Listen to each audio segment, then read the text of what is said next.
BJP कोटे के मंत्री जनक राम ने जो बयान दिया है उस पर हम प्रतिक्रिया लेंगे आरजेडी के वरिष्ठ नेता अब्दुल बारी सिद्दीकी से। सिद्दीकी साहब मंत्री हैं नीतीश सरकार में, बीजेपी के नेता हैं, कह रहे हैं कि हिंदुओं के पर्व में लाउडस्पीकर पर बैन लगा दिया जाता है, डीजे पर बैन लगा दिया जाता है, इसलिए मस्जिदों से जो लाउडस्पीकर की आवाज निकलती है जान कि उस पर भी बैन लगना चाहिए, कानून सबके लिए एक बराबर है। देखिए, कानून तो सबके लिए एक बराबर है ही, समझेगा नहीं। ये इंटरप्रेट कर रहे हैं दूसरे तरीके से, और भारतीय जनता पार्टी और उनके नेता देश में फिर से वो माहौल बनाना चाहते हैं जो माहौल हिंदुस्तान पाकिस्तान के बंटवारे के समय हुआ था।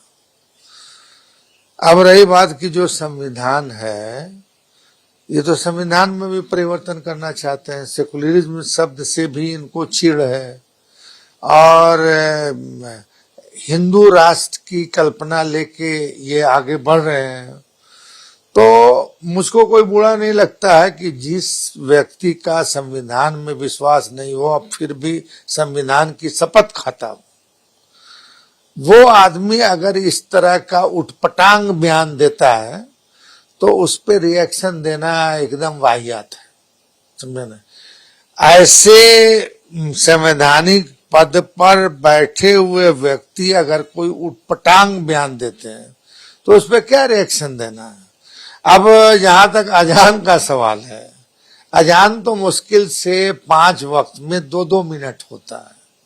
वो एक तरह से जो नमाज पढ़ने वाले हैं उनको इनविटेशन के तौर पे बुलाया जाता है कि भैया आओ। तो अब इतना भीड़ भाड़ वाला टाइम हो गया कि मतलब माइक की जरूरत पड़ती है।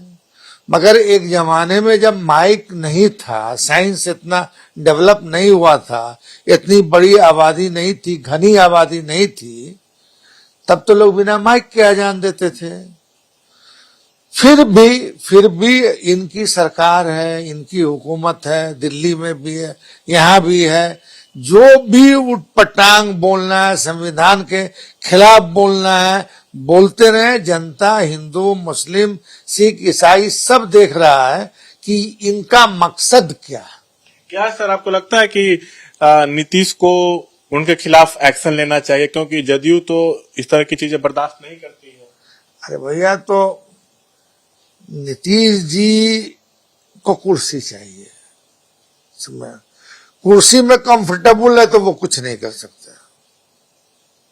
एक आखिरी सवाल सर, ऐसे बयानों से तो समाज में तनाव भी फैल सकता है, दंगा भड़क सकता है, तो मंत्री को इस सब का ख्याल नहीं रखना चाहिए। भाई, मैंने तो पहले ही कहा इसलिए कि हिंदुस्तान पाकिस्तान के बंटवारे के वक्त में जिस तरह का माहौल बनाया गया था, चाहे जिस वजह से बन गया था, उस तरह का माहौल कुछ नासमझ, अब यहाँ का जो युवा है, पढ़ा लिखा लोग समाज है, उसमें इतनी समझदारी है कि ये क्यों बोल रहा है, इसका वो क्या फायदा उठाना चाहता है, समाज को नुकसान पहुंचा करके अपना क्या फायदा उठाना चाहता है, ये आजकल सब समझ रहा है।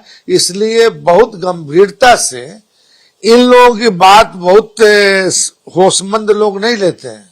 हाँ, होशे करने वाले लोग लेते हैं, मगर होशमंद आदमी इसको कॉग्निजेंस नहीं लेते। मगर अब मंत्री है, मंत्री ने संविधान का शपथ लिया है, सेकुलर मुल्क है, समझा कि नहीं। अब आप कहां क्या क्या पाबंदी लगाते रहिएगा। अब मैं क्या क्या होता है यहाँ, तो 24 घंटा वाला कोई चीज है नहीं, 2 मिनट वाला सवाल है।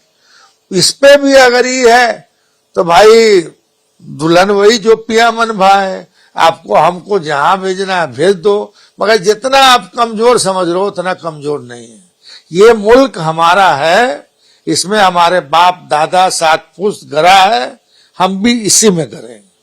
तो सिद्दीकी साहब ने यहाँ बड़ा हमला किया है बीजेपी पर। उन्होंने साफ कहा कि ये मुल्क हमारा भी है, इसके विकास में हमारा भी योगदान। ये साफ कह रहे हैं कि जो मंत्री हैं उन्होंने बड़ा शर्मनाक बयान दिया है, संविधान का शपथ लिए हैं, उसके बाद इस तरह के बयान दे रहे हैं, बहुत दुखद ये कह रहे हैं सिद्दीकी साहब।